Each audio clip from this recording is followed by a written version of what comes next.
Caros internautas, sejam bem-vindos a mais uma edição do programa Foco na Saúde, o programa baseado em evidências.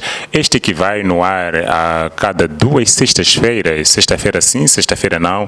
Nós estamos no ar para trazer-lhe o programa Foco na Saúde, que é um programa de caráter informativo na área de saúde, e para isso nós trazemos especialistas e pessoas que têm experiência em diversas temáticas na área de saúde para que possam partilhar a sua experiência, assim também como os seus conhecimentos consigo, caro internauta, assim também como com a sociedade em geral. Trazemos esta edição, que é a edição do mês de março, no mês no qual celebra-se o Dia Mundial da Luta contra a Tuberculose, e por conta disso nós trazemos um convidado especial para que possa deixar ficar a sua experiência na área de tuberculose. Falamos de Elton Africano, ele que é, portanto, da cidade de Maputo e que responde pela área de tuberculose, que no dia de hoje vamos ter aqui um dedo de conversa com ele para melhor percebermos sobre o tema do dia. Doutor, seja bem-vindo ao nosso programa. Estamos no ar para o país e para o mundo. Vamos ter aqui este dedo de conversa. Tem a oportunidade agora de poder saudar aos nossos internautas. Boa noite, caros internautas. Eu sou Elton Africano, gestor provincial de tuberculose na cidade de Maputo. E obrigado pelo convite, é sempre bom estar cá e estamos abertos para poder, de vez em quando, estar a debater esses assuntos que são pertinentes para a sociedade. Exato. Doutor, aqui mesmo na nossa conversa sobre a tuberculose, avizinha-se, portanto, a celebração do Dia Mundial desta luta contra a tuberculose. Em jeito de introdução para os nossos internautas, que conceito poderia ser atribuído à tuberculose? Bom, a tuberculose é uma doença bacteriana, uma doença infectocontagiosa, significa que passa de uma pessoa para outra, e esta bactéria, vista do ponto de vista clínico no microscópio, tem uma forma de bastão, é por isso que é chamado de bacilo. E esta doença acomete principalmente as pessoas, a sociedade no geral, e é uma das doenças que é predominante em todo o país, neste caso em Moçambique, mas não só, em outros países também. Então, é uma doença bacteriana causada por um bichinho chamado bacilo de Koch. Exato. Doutor, e se nós formos olhar para esta tuberculose como doença, quais é que poderiam ser consideradas como sendo as principais formas de transmissão desta doença de uma pessoa para outra? Certo. A forma de transmissão desta doença é aérea. Significa que quando um paciente tiver a tuberculose, vai transmitir, vai passar para outra pessoa através do ar que nós respiramos, à medida que esta pessoa que tiver a doença, o bichinho, tossir, falar, cantar, expirar mesmo, e próximo a uma pessoa sã, e esta pessoa poderá inspirar o bacilo, poderá inalar o bacilo e depois de algum tempo vai desenvolver a tuberculose. Exato. Muito bem, são essas as palavras iniciais então do nosso convidado do dia, o Dr. Elton Africano, ele que deixa ficar os conceitos básicos sobre a tuberculose, mas vamos procurar perceber agora também, doutor, depois de termos falado da transmissão, nós entramos em contato com diversas pessoas no nosso dia a dia. Será que existem alguns grupos especiais que tenham fatores de risco para desenvolvimento desta doença? Se é que sim, quais é que seriam? Para a tuberculose, os pacientes imunodeprimidos, nós referimos aos pacientes que têm as células de defesa fracos, por conta de vários fatores. Um deles pode ser o HIV, diabetes, e outras como malnutrição, doenças crônicas como cancro e por aí fora. Uma vez que as células de defesa estão baixas, tem facilidades de desenvolver a tuberculose assim que inalar o bacilo.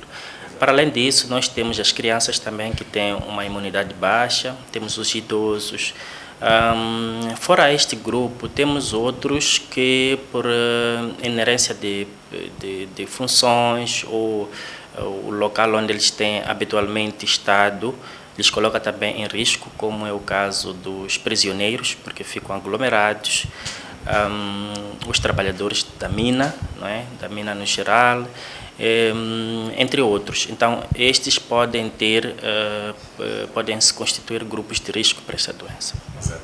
E doutor, se nós formos olhar para esses grupos de risco que são identificados para a tuberculose, existem ações específicas que são feitas para uma identificação precoce dos casos de tuberculose para esses grupos em particular? Sim, nós temos que orientar as nossas ações olhando para os grupos de risco.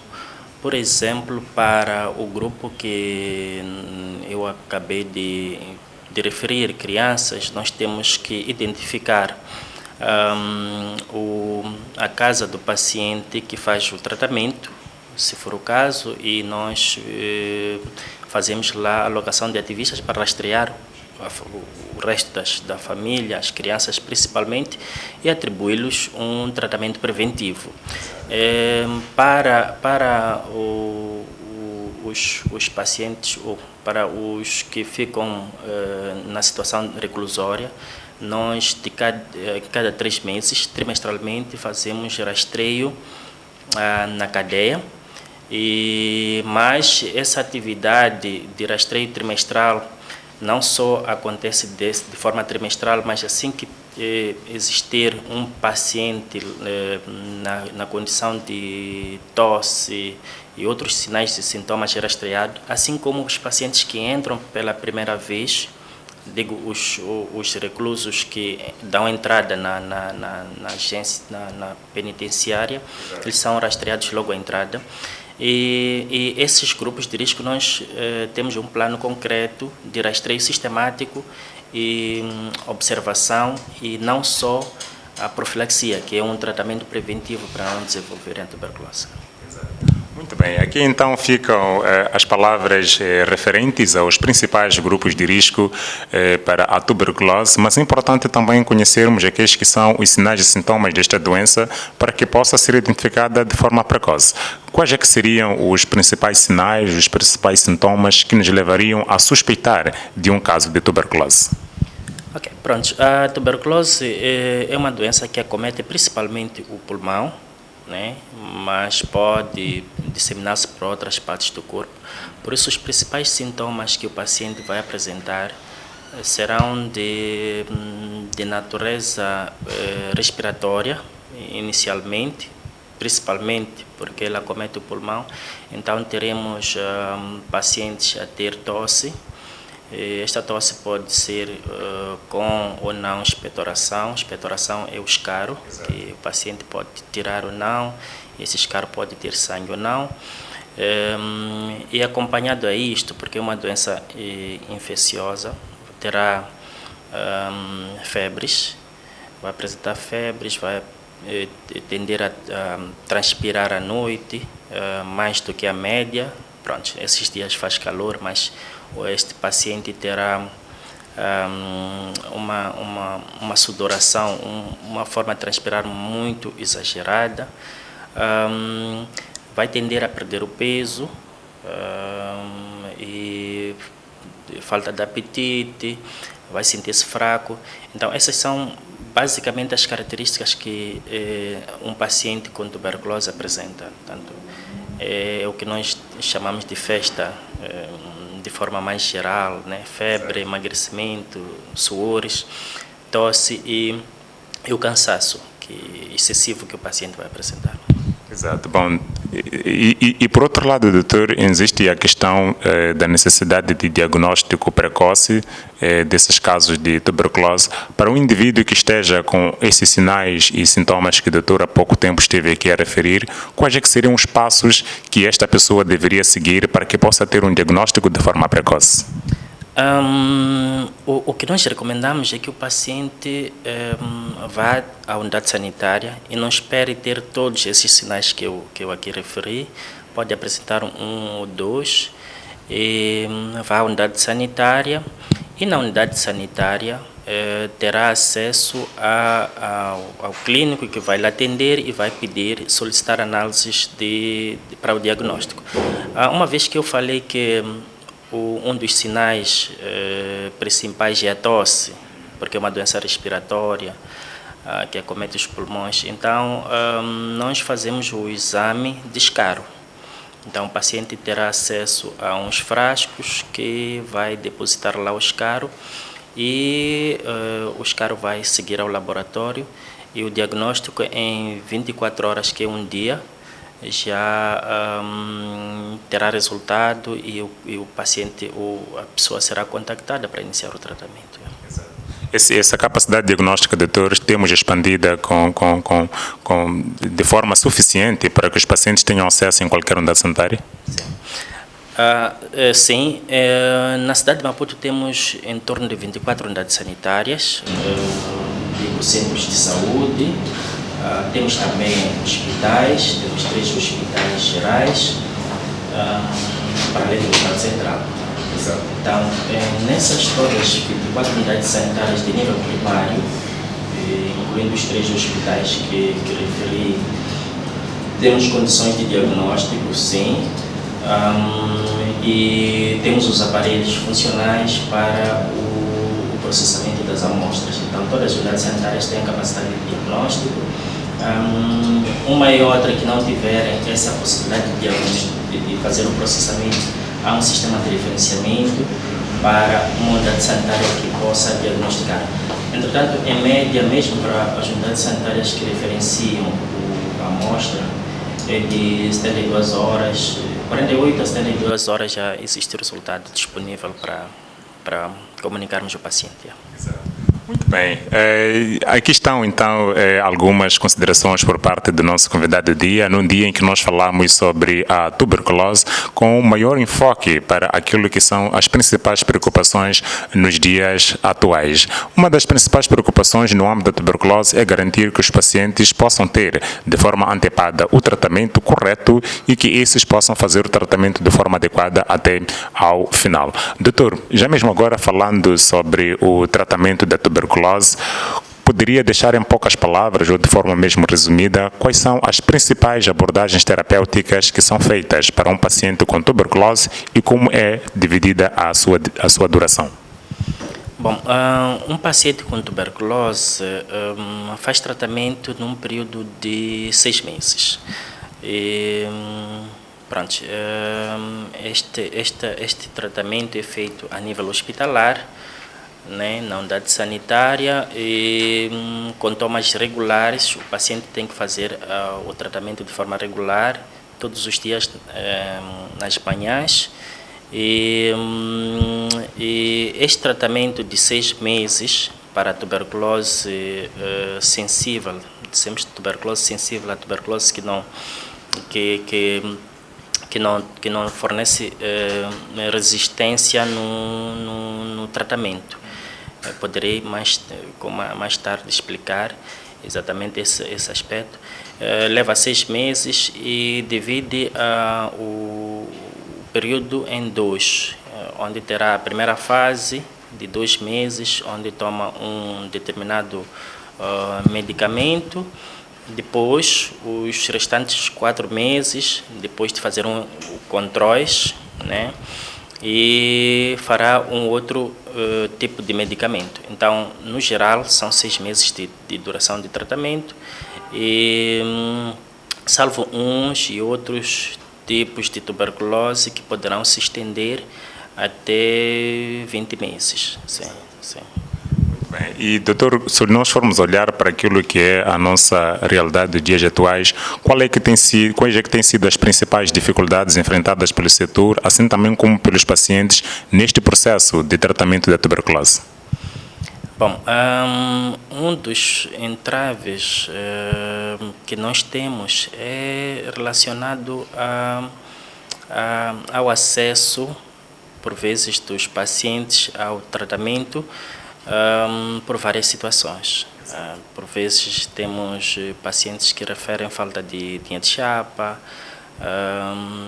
Especificamente na cidade de Maputo não temos tido o problema de longas distâncias, mas temos alguns casos especiais de pacientes toxicodependentes, usuários de droga, moradores de rua. Então, esses pacientes, por vezes, por causa do vício que têm para certas substâncias, acabam não sendo aderentes ao tratamento e por vezes, esse grupo de pacientes, para nós termos acesso a eles, quando por algum motivo faltam, abandonam, tem sido difícil, porque um morador de rua ele é de natureza nômade. Então pode estar num sítio, depois no outro, assim como os toxicodependentes, porque eles têm uma boca de fumo, mas podem depois alterar, passar para uma outra. Então esses têm sido os desafios que nós temos, por isso que temos trabalhado com atores comunitários, ativistas, para tentarmos minimizar ou colmatar esses entraves que nós temos, basicamente. Muito bem. E face doutor, a essas dificuldades todas que esteve aqui a mencionar, temos a questão dos pacientes sem teto, assim também como os pacientes que encontram-se em situação de vulnerabilidade. Como é que o doutor pode avaliar aquilo que é um índice de cumprimento das metas do setor de saúde a nível da cidade de Maputo na componente de tratamento da tuberculose? Pronto, vou fazer uma avaliação do último ano, 2024. Para o tratamento da tuberculose, nós tivemos com índice de cumprimento de 90% para os casos que atingiram sucesso do tratamento. O sucesso do tratamento é quando um paciente inicia o tratamento e vai até o fim e tem o resultado positivo, significa que ele já não tem mais evidência de ter a doença. Então nós tivemos 90%, é o que é preconizado pelo Ministério, né, 90% ou mais, mas sentimos nós que seria bom que tivéssemos todos os pacientes a atingirem o sucesso do tratamento, portanto tivéssemos 100%, mas uns e outros casos, infelizmente, tivemos óbitos e alguns que, tendo abandonado, não conseguimos recuperá-los a tempo de darem continuidade com o tratamento. Portanto, essa franja faz os outros 10% que retirados dos 100%, ficamos com 90% de taxa de sucesso. Muito bem. Doutor, vamos agora observar um brevíssimo intervalo. Voltaremos dentro em breve para continuar aqui com a nossa conversa. Caro internauta, é assim mesmo que nós temos aqui a nossa conversa com Elton Africano, que responde pelo programa de tuberculose, Programa Nacional de Controle à Tuberculose a nível da cidade de Maputo, e que estamos aqui a conversar sobre os principais desafios que são enfrentados por este programa de controle de tuberculose a nível da cidade de Maputo, e não só, porque os mesmos desafios também são enfrentados a nível de todo o país. Fique ligado deste lado, voltamos dentro em breve para o segundo bloco do nosso programa Foco na Saúde. Até já.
Combinação perfeita.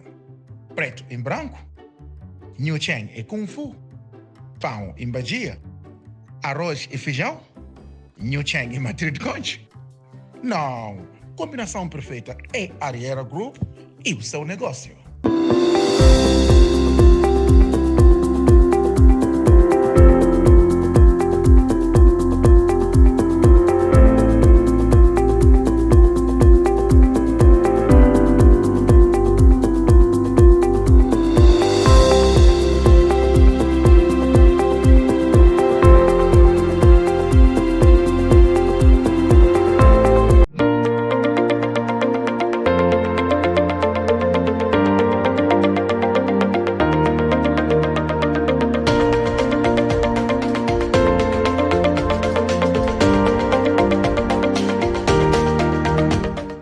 Bom, caros internautas, voltamos então para o segundo bloco do nosso programa Foco na Saúde, teu programa baseado em evidências.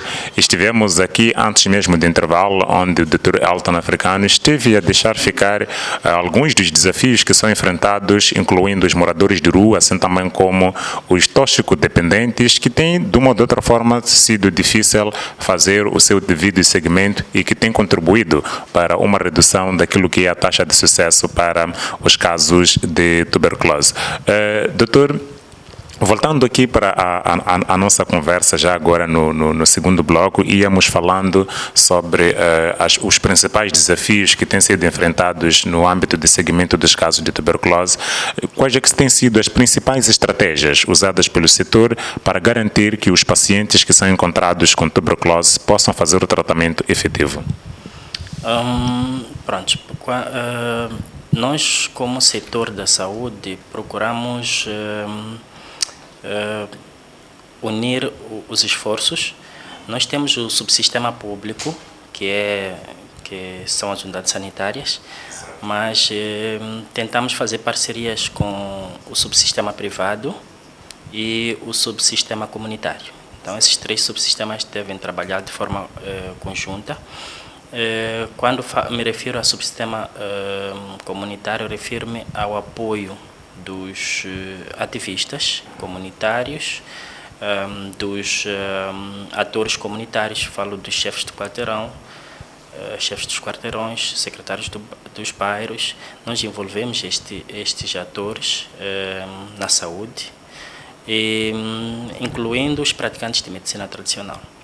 Mas também, a nível da cidade, percebemos que alguns pacientes não tinham preferências por fazer tratamento nas unidades sanitárias públicas. Então, nós fizemos parcerias também com as clínicas privadas, onde nós alocamos lá o medicamento, e o medicamento é oferecido nas clínicas privadas também gratuitamente. Então, nós tentamos unir esses três subsistemas, de forma a que o paciente não escape, estando ele na comunidade com difícil acesso à unidade sanitária, nós teríamos a comunidade para fazer essa ligação, através da formação de ativistas, e esses ativistas formarem os padrinhos a nível das casas ou dos bairros. E isto tem ajudado-nos a ter poucas perdas de pacientes e que todos estejam a fazer o tratamento da tuberculose.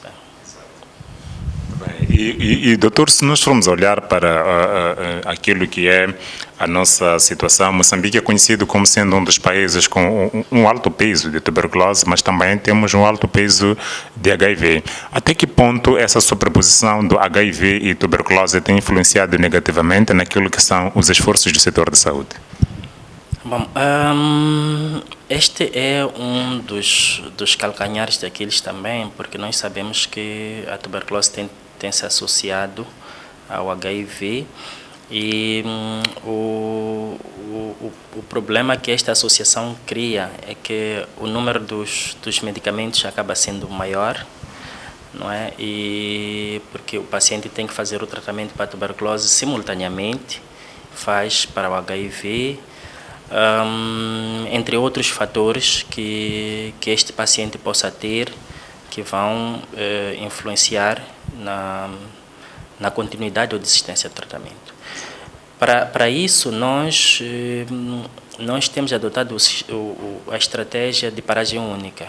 O que é paragem única? É atender o paciente de forma integrada. Quando ele faz a unidade sanitária, ele não tem que estar em vários setores para o problema que traz.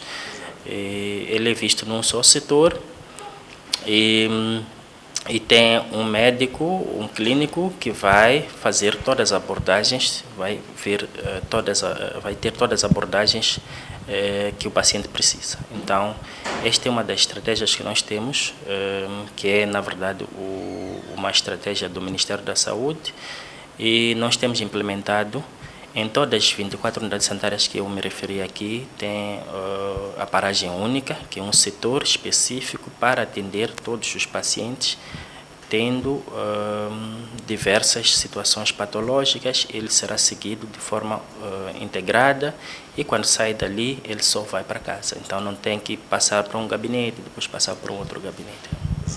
E se nós formos a fazer uma comparação, doutor, entre os pacientes com tuberculose apenas e os pacientes com tuberculose e HIV, existe alguma diferença em termos daquilo que são os desfechos dos casos e quais é que têm sido os principais fatores que possam estar associados a isso?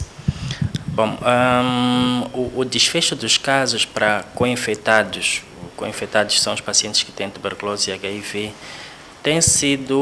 não tem sido melhor quando comparado aos pacientes que só têm tuberculose, né? Mas quando nós analisamos profundamente, percebemos que não é só pelo fato de ter tuberculose e HIV, também existiam vários outros fatores que contribuem para o insucesso. Mas, no geral, os últimos dados que eu tenho é que este índice de co-infecção tem tendências a reduzir. Nós já estivemos aqui na cidade de Maputo com cerca de uma taxa de co-infecção acima de 50%. Agora estamos entre 46% e 47%. E isto também é pelos esforços que nós empreendemos na área de prevenção também da HIV, né, e também da própria tuberculose. E por causa disso, e olhando para o que eu me referi anteriormente, em que nós olhamos para o paciente de forma integrada, os resultados tendem a ser melhores nos últimos anos, porque nós fazemos um atendimento mais integrado e temos consultas clínicas, mas também de apoio psicossocial e nutricional dentro do mesmo gabinete. Isto ajuda a olharmos para a situação do paciente de forma holística. Mas também temos algumas outras estratégias do programa de HIV, como o início precoce do TARV. Até que ponto isto veio alavancar esta capacidade de resposta por parte do setor? Sim, o início precoce de TARV ajudou bastante, porque nós entendemos que, aliás, sabe-se que a tuberculose é oportunista ao HIV. Significa que o maior número de pacientes com tuberculose e HIV tiveram primeiro exposição a HIV, depois tiveram a seguir a tuberculose. Então, os esforços empreendidos no seguimento de pacientes com HIV traz-nos benefícios para a tuberculose. E este início precoce do TARV, agora implementando também início precoce da tuberculose, nos traz resultados muito melhores. Por isso quero apelar a todo aquele que tiver um sinal, um sintoma, que não negligencie, vá logo à unidade sanitária, porque isto ajuda a prevenir as complicações dessa doença, se for diagnosticada, mas também a transmissão para outras pessoas, porque nós aqui dissemos que a tuberculose é uma doença que transmite-se. Então, se de fato tiveres a tuberculose e ficar por um tempo sem o diagnóstico, ela vai passando de pessoa em pessoa, e isso também depois cria um peso para o sistema de saúde. Muito bem. Cria um peso para o sistema de saúde, doutor, sim, e por outro lado, se nós formos olhar para aquilo que é a evolução a nível mundial, a Organização Mundial da Saúde lança o alerta sobre a tuberculose resistente. Olhando para aquilo que é a nossa realidade moçambicana, para a realidade da cidade de Maputo, até que ponto a tuberculose resistente é uma preocupação e como é que pode-se avaliar a evolução dessa situação? Bom, a tuberculose resistente é uma preocupação. Eu estava a ver agora o relatório da Organização Mundial de Saúde. Moçambique está dentro dos 10 países com mais carga de tuberculose resistente. E a cidade de Maputo não é exceção. Nós temos casos de tuberculose resistente. É por isso que a abordagem que nós temos tido é de educação para a saúde,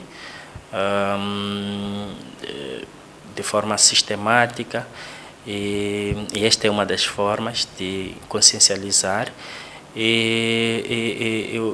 Qual é o desafio que se coloca? É que os pacientes tenham que fazer a medicação de forma correta, principalmente para os pacientes diagnosticados para tuberculose sensível, tuberculose que faz o tratamento em 6 meses de curta duração, para que não passe a formas graves. As formas graves que me refiro aqui é a tuberculose resistente. Essa tuberculose que pode vir ser complicada para fazer o tratamento, porque os medicamentos são muitos, depois o tempo também de tratamento acaba se estendendo. Para isso nós temos estas atividades comunitárias que nós temos feito de consciencialização e sensibilização. Muito bem. E se nós formos olhar, doutor, para aquilo que são os dados, pode não ter do país, mas pelo menos a nível da cidade de Maputo, esses casos de tuberculose resistente são casos novos ou são casos de pacientes que tenham feito mal um tratamento para tuberculose sensível? Temos ambos. Temos pacientes casos novos, temos os pacientes que passaram de caso sensível para tuberculose resistente. Não poderei dizer se é 50% para cada, mas temos as duas realidades. E gostava de deixar claro uma coisa aqui. O paciente, quando não faz o tratamento de forma correta, o tratamento de tuberculose sensível, ele abre portas, o espaço para que esta bactéria que eu me referi no início torne-se resistente. Ele, por natureza, tem mutações. São mutações naturais. É como o processo de crescimento nosso, né? Então, nós vamos crescendo naturalmente. Se me convidarem daqui a 10 anos, claramente que estarei um pouco mais velho. E as bactérias têm esta tendência natural de se mudar. Quando não fazes o tratamento devidamente, ele torna-se resistente. E este paciente resistente, quando transmite a outra pessoa, automaticamente essa pessoa vai ter tuberculose resistente. Então teremos as duas situações em todos os casos, pacientes que passam para tuberculose resistente e outros que foram contaminadas por pacientes tuberculose resistente. Então temos as duas realidades na cidade de Maputo. Exato. Bom, doutor, realidade essa muito forte que tem acontecido não só em Moçambique, mas também em outras partes do mundo que tenham alta carga de tuberculose, e com este dado que o doutor traz aqui, que já fazemos parte dos 10 países com uma alta carga de tuberculose. E um dos aspectos que também não deixa de ser importante é a questão do estado psicológico desses pacientes que encontram-se com tuberculose. Quais são as estratégias do setor no âmbito do apoio psicossocial para a melhoria da adesão ao tratamento? Os pacientes, na primeira consulta, ao entrar na unidade sanitária, devem beneficiar-se de atendimento psicossocial, o apoio psicossocial, com psicólogo e conselheiro. Temos conselheiros em todas as unidades sanitárias. E é neste período em que nós identificamos fatores de risco. Então, vamos trabalhar com base nos fatores de risco que o paciente apresentar, mas este atendimento psicossocial não é só oferecido na primeira consulta, vai ser oferecido sistematicamente nas consultas seguintes e sempre que necessário. pode ter uma consulta hoje, mas ter alguma situação que precise de uma consulta no dia seguinte. Então, temos o roteiro das consultas programadas com o psicólogo e conselheiro, e essas consultas são oferecidas sempre que o paciente vier à unidade sanitária. E, para além disso, nós temos os ativistas que também ajudam a fazer o seguimento do paciente, estarem por perto do paciente e dando este apoio para questões de seguimento de tratamento. E se nós formos olhar para o impacto do apoio psicossocial comparativamente com dias anteriores, que avaliação pode ser feita pelo setor de saúde? O apoio psicossocial trouxe ganhos.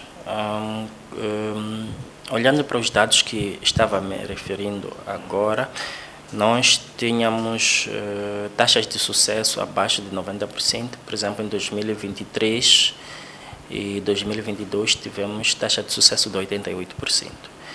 No último ano tivemos 90%. Significa que o apoio psicossocial ajudou na retenção dos pacientes, na adesão do tratamento e retenção dos mesmos. E esta é a avaliação positiva que nós fazemos. Penso que temos que continuar, porque eu já disse, a meta é termos 100% dos pacientes que iniciam o tratamento, que de fato cheguem à cura. E é tudo que nós almejamos um dia ter como ganho. Muito bem, e estamos aqui então nesta conversa com o Dr. Elton Africano, muitas coisas, muitas informações que ele vai trazendo para si, caro internauta, sobre a tuberculose, pontos importantes sobre as estratégias de tratamento, assim também como as estratégias no sentido de garantir uma maior taxa de sucesso no tratamento da própria tuberculose. Doutor, um dos aspectos importantes que se tem colocado em muitas doenças é o acesso à informação. Se nós formos olhar para a nossa sociedade nos dias atuais, até que ponto acredita que a nossa sociedade tem informação suficiente sobre a tuberculose? Ultimamente penso que a informação tem sido difundida. Nós temos agora não só os canais formais ou tradicionais, mas temos os canais que estão mais próximos do utente, e nós tentamos fazer uso desses canais, como é o caso do Facebook, e difundimos lá informações. Por isso que nós temos alguns portais da saúde, e lá nós colocamos a informação. Para além disso, nós levamos os cuidados, os programas até a comunidade. Por exemplo, ontem estávamos em uma brigada no mercado de Esquelene e fizemos lá a promoção de saúde, né? Conversamos com as pessoas, mas também fizemos o rastreio das doenças. E amanhã teremos outra atividade similar em que estaremos no Mercado Janete e vamos fazer essa promoção de saúde nos mercados e rastreio. Por que nós usamos essas estratégias? Nós temos a consciência que, devido ao trabalho, formal ou informal, por vezes os cidadãos não têm tempo de se deslocar à unidade sanitária. Para aqueles que também não têm smartphone, não têm outros meios de assistir às publicidades, eles precisam ter essa informação. Então, se a mamana do mercado chega às 5 horas no mercado e sai às 18, ele não terá tempo de se consultar. Nós levamos os serviços até lá. No início deste mês, começamos também as palestras e rastreios, nas escolas. E todas as escolas próximas a um centro de saúde beneficiaram-se dessas palestras. Vamos fazer um plano para as outras escolas que estejam um pouco distantes. E no dia 24 iremos fechar com uma palestra uma mega palestra na Escola Secundária de Laulane. E com isto nós queremos atingir todas as camadas e entendemos que é do pequeno que se torce o pepino. Então, nas escolas primárias, secundárias, nós passamos a informação, estes jovens vão levando a informação, também vão difundindo. Então, é basicamente isto. Nós fazemos os diálogos, mas também usamos as plataformas para difundir a informação. E mesmo ainda neste âmbito do envolvimento comunitário que o doutor esteve aqui a referir, temos a questão dos ativistas que deslocam-se até às comunidades para o rastreio, assim também como para o seguimento desses casos. Como é que o doutor olha para o nível de aceitação por parte da sociedade no concernente à presença desses ativistas na sociedade e que esses possam se deslocar até as suas residências? Bom, o nível de aceitação é boa. Porque um dos critérios que nós usamos para seleção de ativistas é que eles têm que fazer parte da comunidade e que sejam aceitos pela própria comunidade. Então, nós selecionamos ativistas a partir de lá e as estruturas do bairro, o secretário e o chefe de quarteirão, é que identificam, e junto com os comitês de saúde, identificam os jovens que vão trabalhar em coordenação com o sistema de saúde. E são esses que depois prestam serviços à própria comunidade. Então, o nível de aceitação é maior porque é um filho de casa. Por isso temos tido bons resultados, embora não na totalidade, porque nós continuamos com alguns pacientes que preferem não serem identificados, não serem visitados, por questões mesmo pessoais.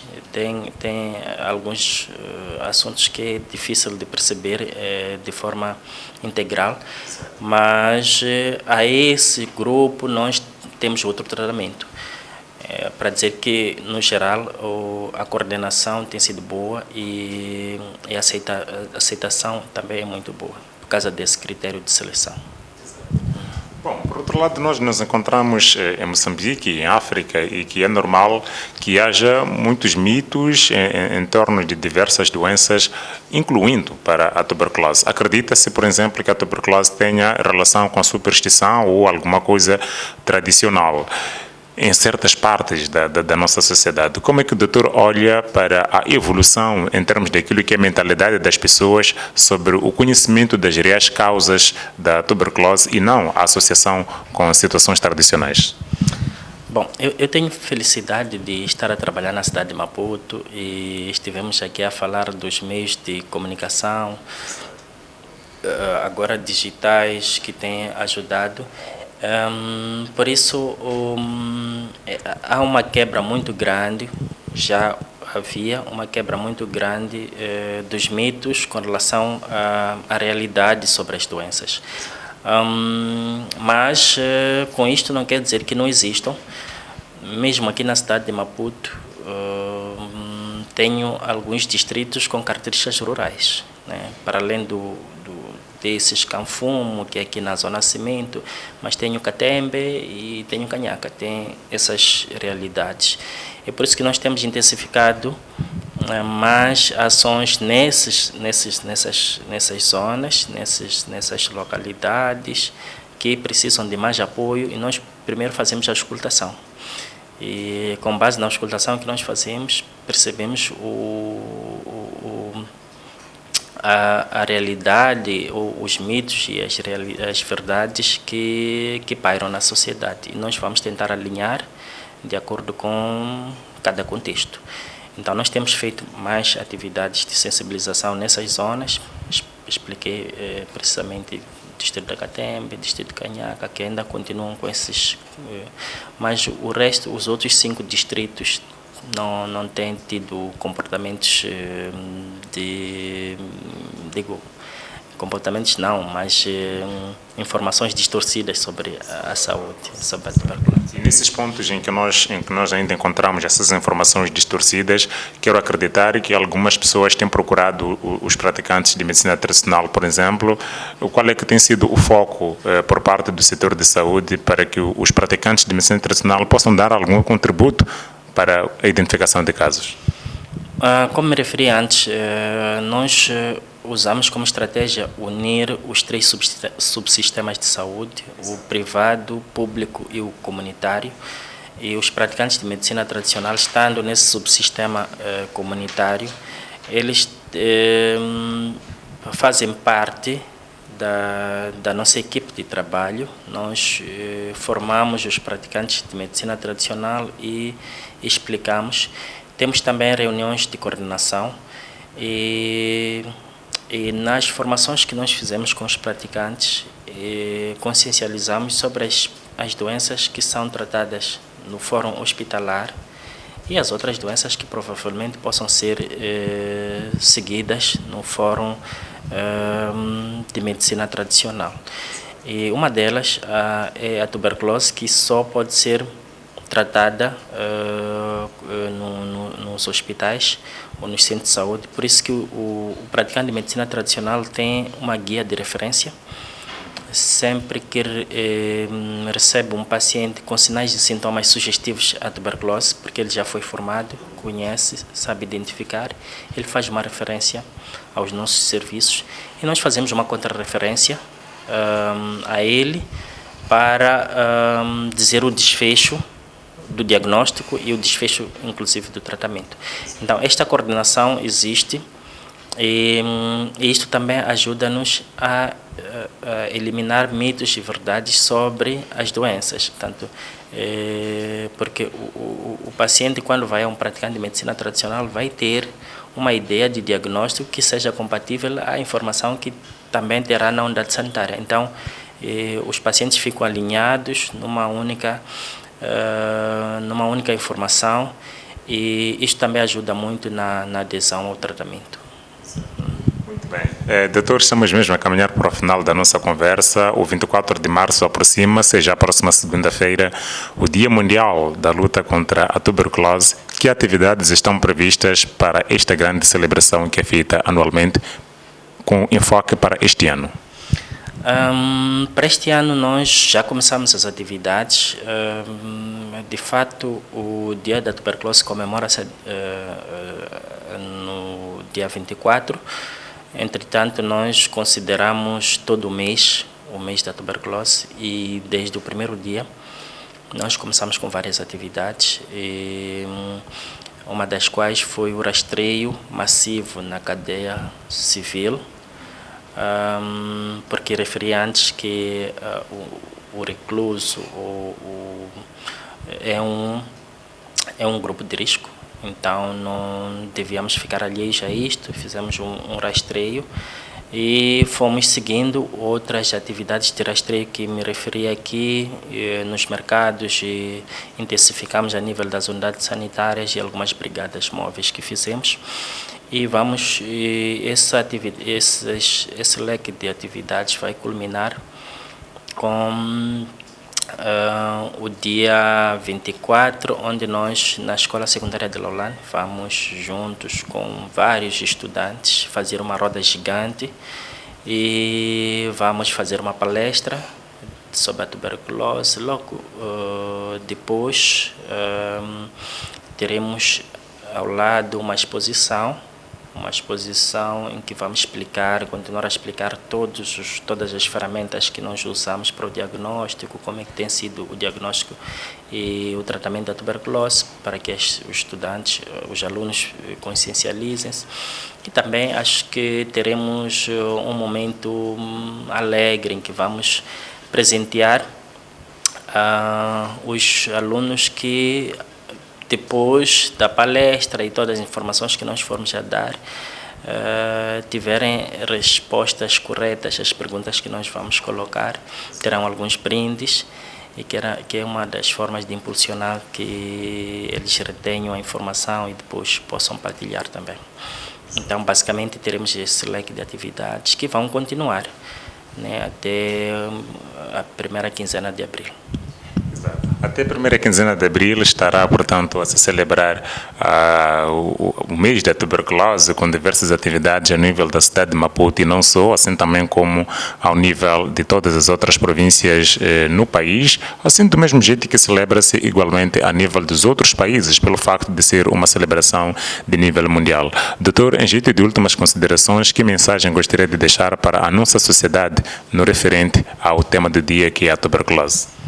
Bom, a mensagem que irá deixar para os internautas, e não só, é que a tuberculose existe, é uma doença, e Moçambique é um dos países com uma carga alta de tuberculose, mas esforços têm sido dados no sentido de diagnosticarmos e tratarmos a tuberculose rumo à eliminação, que está prevista para 2035, e nós, como setor de saúde, voltamos a fazer o apelo de qualquer sinal ou sintoma sugestivo à tuberculose, nomeadamente febre, emagrecimento, tosse, suores noturnos, falta de apetite, possa se dirigir à unidade sanitária o mais rápido possível. O diagnóstico e o tratamento são gratuitos, o atendimento também, e assim que tiver um paciente na comunidade ou em casa, um vizinho que esteja a fazer o tratamento, deve se beneficiar do rastreio de contactos, né, o teste aos demais, que vai fazer com que os demais estejam a se beneficiar do tratamento preventivo da tuberculose, que é o TPT, e só se nós quebrarmos esse ciclo de transmissão com essas atividades todas que eu mencionei, nós poderemos eliminar de fato a tuberculose ainda dentro deste século. Muito bem, muito obrigado, Dr. Elton, por ter aceito o nosso convite. Foi um prazer enorme estar contigo e podermos conversar sobre esses aspectos de extrema importância sobre a tuberculose. Caros internautas, chegamos ao final da nossa conversa com o Dr. Elton, mas antes mesmo de fecharmos o nosso programa do dia, a Ariela Group completa 5 anos de existência, no mesmo modo que nós celebramos igualmente 2 anos de existência do programa Foco na Saúde. Neste âmbito, diversas atividades foram feitas pela Ariela Group no âmbito da celebração dos 5 anos. De igual forma, um dos pontos mais altos foi, portanto, uma campanha de doação de sangue no Hospital Central de Maputo, em jeito de solidariedade da Ariela Group para com os pacientes do Hospital Central de Maputo. Gesto esse que nós também pedimos ao caro internauta que possa replicar, pois trata-se de um líquido precioso que simplesmente pode ser obtido através das nossas doações. Acompanhe agora uma peça de reportagem sobre os 5 anos da Ariela Group, assim também como as diversas atividades que foram feitas pelo grupo, incluindo a doação de sangue no HCM.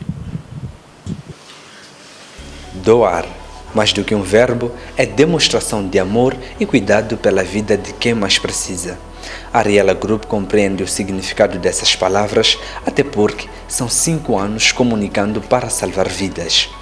Para comemorar este marco, a Ariela Group realizou uma campanha de doação de sangue no Banco de Sangue do Hospital Central de Maputo, reforçando o seu compromisso de responsabilidade social. Bernardo Machombe, representante do Departamento de Comunicação do HCM, referiu que ações como as da Ariela impactam de forma positiva o Sistema Nacional de Saúde. É uma iniciativa louvável. Primeiro, parabenizar a Ariela Group pelos 5 anos. 5 anos é uma vida. E principalmente por causa do foco da empresa, que é a questão da promoção da saúde. Portanto, mais do que o enfoque é mostrar com A mais B ou na prática aquilo que é a promoção da saúde, doando sangue. Então, primeiro queríamos parabenizar esta iniciativa e dizer que é uma iniciativa que de alguma forma vai trazer um impacto naquilo que é o Serviço Nacional de Saúde, concretamente aqueles que estão à espera mesmo deste sangue. Porque o sangue é algo que não se fabrica. O sangue só podemos ter o sangue a partir de doações. Portanto, como não pode se fabricar, então esta iniciativa veio mesmo, eu costumo chamar de... A Ariel está se colocando num patamar de heróis anônimos, porque vão ajudar mais alguém que não conhecem o rosto, nem sabem quem são essas pessoas, mas que estejam a precisar deste sangue. Portanto, é de louvar e parabenizar por esta iniciativa.